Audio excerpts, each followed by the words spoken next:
월요일 오전 6시 31분 911로 전화가 걸려왔습니다. 남자의 목소리는 매우 침착했습니다. 911 디스패치는 도움을 요청하는 주소를 알려달라고 했고 남자는 조용히 어느 주소 하나를 불러주고 그냥 전화를 끊어버렸습니다. 911 디스패치는 남자가 이야기한 주소에서 무슨 일이 일어났는지 알 수가 없었습니다. 디스패치는 경찰에 연락해 이 집이 안전한지 확인을 요청했습니다. 경찰은 주소지에 도착해 창문을 통해 안을 봤지만 특별한 점은 없어 보였습니다. 뒷마당 쪽으로 가서 거실 유리창을 통해 안을 보니 아이들이 있는 집 같아 보였습니다.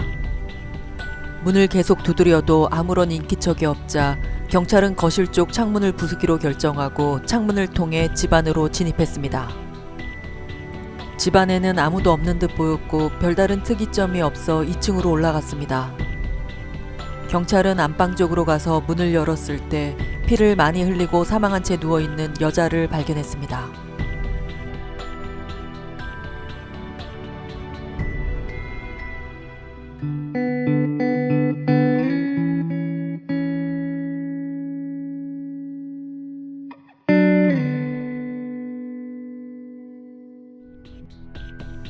(1965년생) 동갑내기 셸릴과 스티븐 스펠은 1990년 6월에 결혼했습니다.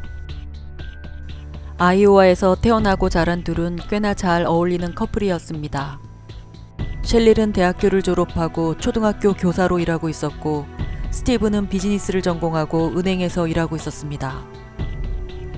스티븐 스펠의 집안은 오하이오 시티에서 나름 유명한 집안이었습니다. 스티븐의 아버지는 오랫동안 대형 로펌을 운영하고 있어서 지역사회 지도자급이었습니다. 형은 아버지의 길을 걸어 변호사로 아버지 로펌에서 함께 일하고 있었지만 스티븐은 재무 쪽에 관심이 많았고 그쪽으로 일자리를 잡게 됐습니다. 가정을 이룬 스티븐은 아내와 함께 어린 시절부터 출석한 근처 성당도 열심히 나가고 있어 성당 사람들은 이 부부가 착실하며 타의 모범이 된다고 증언했습니다. 그러나 부부는 결혼 생활을 하면서 고민이 생기기 시작했습니다. 부부는 결혼하고 몇 년 동안 아이를 가지려고 노력했지만 아이가 생기지 않아 결국 입양하기로 결정하고 알아보기 시작했습니다. 미국 아이를 입양하는 절차는 아주 까다롭고 복잡했습니다. 특히 미국 아이를 입양할 경우 친부모가 여전히 일부 권리를 가지고 있기 때문에 친부모가 원하는 양육 방식의 요구를 들어줘야 했습니다. 이런 여러 가지 이유로 미국인들은 더 많은 경제 부담을 가지더라도 해외 입양을 선호하는 경우가 많습니다. 해외 입양을 선택할 경우 자신들의 가치관으로 아이들을 자유롭게 양육할 수 있기 때문입니다. 부부는 오랫동안 고민한 결과 한국에서 아이를 입양하기로 결정했습니다. 부부는 서류를 제출하고 아이가 자신들의 품으로 오기를 기다리고 있었습니다. 1998년 부부는 미혼모가 낳은 남자아이를 입양하게 됐습니다.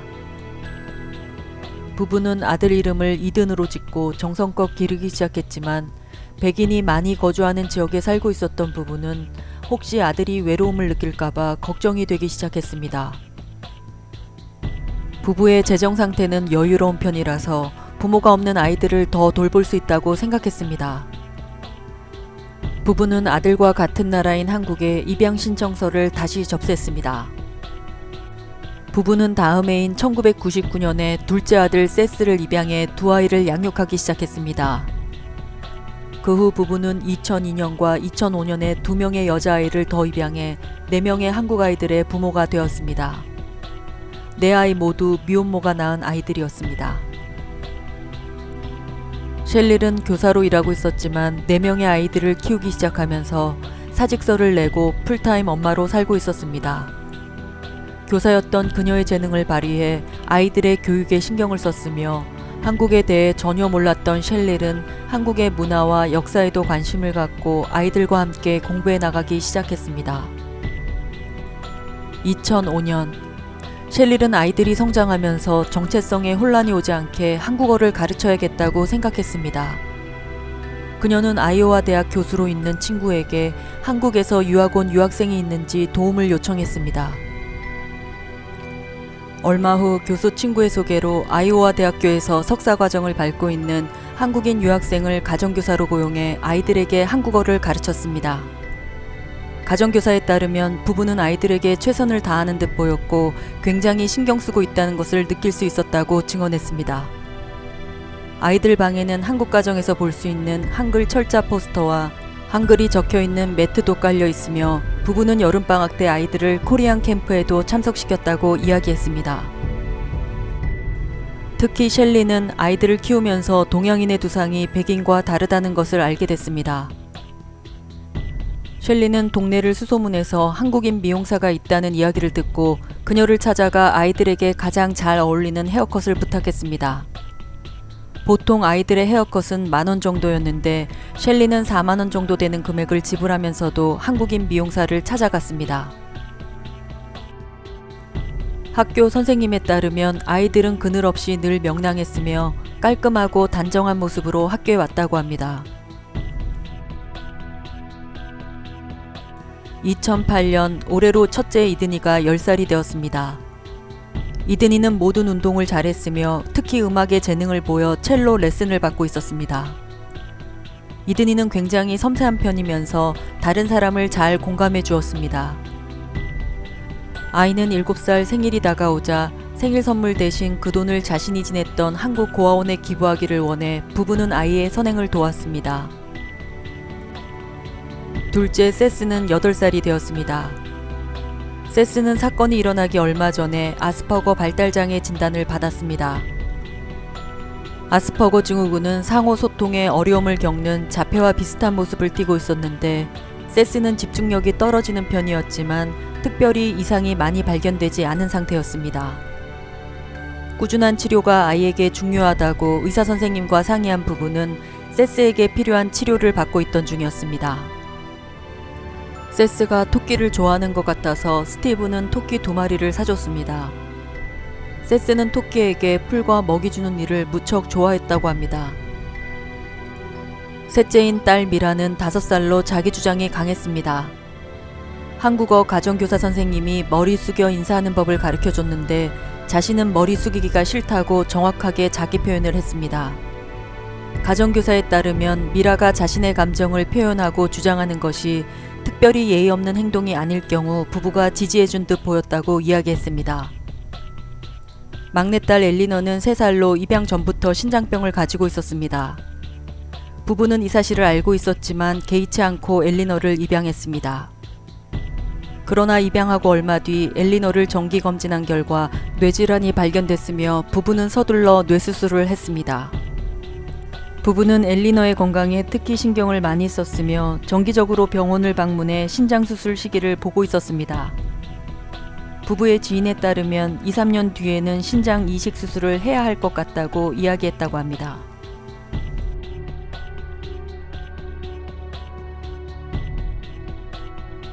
스티브는 현재 뱅크앤트러스트에서 부사장으로 근무하고 있었습니다. 그러나 은행 측은 2000년부터 2007년까지 펀드를 횡령한 사실을 발견했습니다. 횡령한 돈은 6번에 걸쳐 다른 통장으로 이체한 사실까지 확인하고 그를 횡령 혐의 1건과 돈 세탁 혐의 6건으로 형사고발했습니다. 은행은 지난 7년에 걸쳐 5억 8천만 원 상당의 돈을 횡령한 사실과 미결제된 대출금 3,500만 원까지 모두 소송했습니다. 은행은 이 돈을 스티븐 재산에서 압수할 수 있도록 법원에 요청했습니다. 스티븐은 무죄를 주장했지만 이 사건에서 빠져나오기 어려울 듯 보였습니다. 그는 2억 5천의 보석금을 내고 풀려난 상태에서 재판을 기다리고 있는 중이었습니다. 스티븐은 이 일로 회사에서 나와야 했으며 엄청난 부담감을 가진 채로 4월 21일 재판을 받아야 했습니다.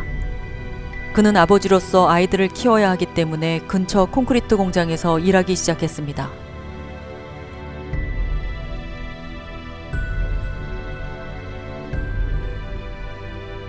오늘은 부활절 주일이기 때문에 셸리는 아이들에게 깨끗한 정장을 입히고 모두 성당으로 향했습니다. 이 성당은 스티븐 부모님도 다니고 계셔서 일요일날마다 아이들은 할머니, 할아버지를 만날 수 있었습니다. 오전에 미사를 마치고 집으로 돌아와 평범한 일요일 저녁을 보내고 있을 때 부부의 친구가 저녁 8시쯤 들려서 스티븐과 잠시 이야기를 나누며 차 한 잔을 마셨습니다. 지인은 아이들 중에 한 명은 봤으며 나머지 아이들은 자는지 보이지 않았다고 합니다. 집안은 평소와 같았고 어떤 이상한 점도 느끼지 못했다고 합니다. 경찰의 수사에 따르면 밤 11시 30분에서 새벽 3시 45분 사이에 사건이 일어났으며 스티븐은 아내 셜린을 먼저 공격해 죽음에 이르게 한 것으로 보였습니다. 아내가 사망한 것을 확인한 스티븐은 아이들을 모두 미니밴에 태우고 엔진 쪽 가스를 차량 안으로 들어오게 해서 일산화탄소 중독으로 아이들과 동반 자살을 시도했으나 실패하게 됩니다. 첫째 이드니는 거실에서 사망한 후 자신의 방 침대로 옮겨져 누워있는 듯 보였고, 둘째 세스, 셋째 미라는 각자 자기 방에서 바로 공격당해 사망해 있었습니다. 막내 엘리너는 지하 장난감방에서 발견됐습니다. 가족 모두 머리 쪽과 상반신을 집중 공격당했으며 셸린이나 아이들은 어떤 반항의 흔적도 보이지 않아 수면제를 사용했을 가능성이 의심됐습니다. 그러나 시신을 부검한 결과 약물은 발견되지 않았습니다.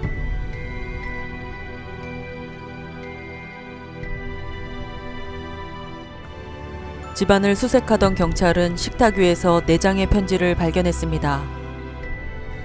스티븐이 적어놓은 것으로 어떻게 가족들이 사망에 이르게 됐는지 기록되어 있었습니다. 경찰은 스티븐을 찾기 위해 그의 차량이 차고에 없는 점을 고려해 그의 차량을 수배했습니다. 차량 번호를 넣자 새벽에 사고 난 차량의 번호판이 스티븐과 같다는 걸 알게 됐습니다. 차량 사고 신고 전화가 걸려온 시각은 스티븐으로 추측되는 남자가 911로 집 주소를 알려주고 5분 뒤인 새벽 6시 36분에 들어온 신고 전화였습니다.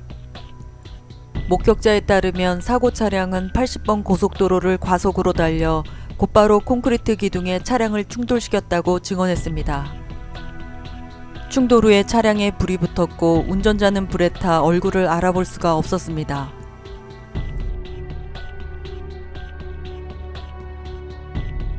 경찰은 스티븐이 남긴 편지와 집을 수색한 결과 잠든 가족을 야구방망이로 가격해 죽인 것으로 보였습니다. 집안에는 야구방망이 2개가 발견됐습니다. 그는 아이들과 아내에게 사치스럽진 않지만 안락한 삶을 유지해주고 싶은 듯 했습니다. 하지만 횡령건에 연루되면서 모든 삶의 질이 내려가는 것을 받아들이지 못했습니다. 그는 같은 업종에 취업되기가 어려워 보였으며 가족이 사는 집은 융자가 2억 5천 정도 남아있던 상태였기 때문에 스티븐은 완전히 절망한 듯 보였습니다. 지인들 사이에서는 아이의 병원비가 많이 들어가 횡령했다는 소문이 돌기도 했으며 FBI는 그가 약물에 중독돼 범행을 저지른 것으로 추측했지만 약물이나 도박에 손댄 흔적은 찾을 수가 없었습니다. 그는 명문가 집안에서 자라 모범되게 가정을 꾸리다가 횡령 사실로 명예가 떨어지면서 재정적인 문제도 겹쳐 삶을 비관하고 이런 일을 벌인 것으로 보였습니다. 그러나 어떤 상황에서도 가족을 소유물로 생각하고 벌인 이 행동은 용납되지 않는다고 사람들은 입을 모았습니다.